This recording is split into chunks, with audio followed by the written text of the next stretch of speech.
Hi, I'm Bob Denhardt, Director of the Executive Masters of Leadership Program at USC. I'm here with Greg Patton of the Marshall School, who has just done a presentation to EML 640, and I wanted to ask Greg a couple of follow-up questions. First, I'd like to ask about the importance of storytelling, which is a point that you made here at the end of your presentation. Talk about the role of storytelling in communications and the importance of storytelling.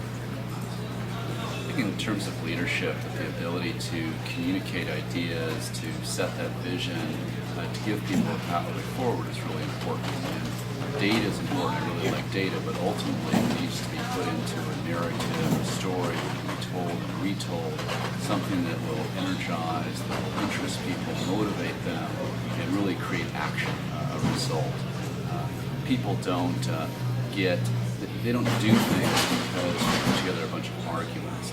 They do things because they're interested, they're excited, it makes sense to them, and there's a value to it. So part of that is you can appeal to the head or the heart, and the story probably appeals more to the heart. Is that the way you take it? I think it does both. I think that too often people use logic, and if they are not being persuasive, they do a third, fourth, fifth, sixth logical appeal. And what we know is the way people are persuaded is through the credibility of the speaker and the logic and the emotional appeal. And in many cases, we make decisions not based on pure logic. If you think of a simple example like a purchase decision of a shirt, we could buy a shirt for $2 to $3 somewhere in a city, but we don't.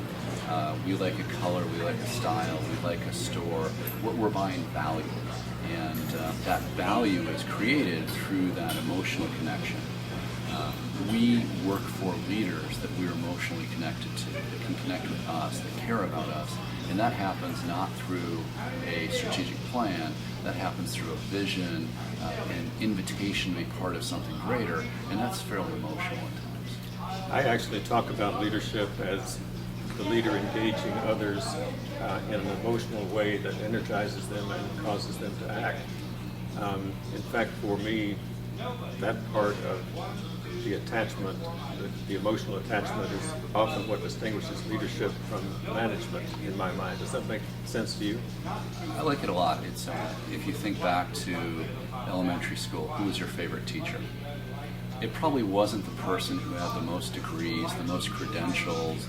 It may or may not have even been the most successful academic teacher. It was one you connected with. It's the one that cared about you. It's the one that took the time for you.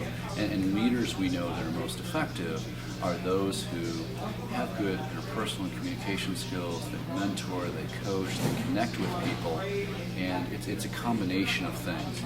Most people have all the intelligence, all the IQ they're going to need to do their job.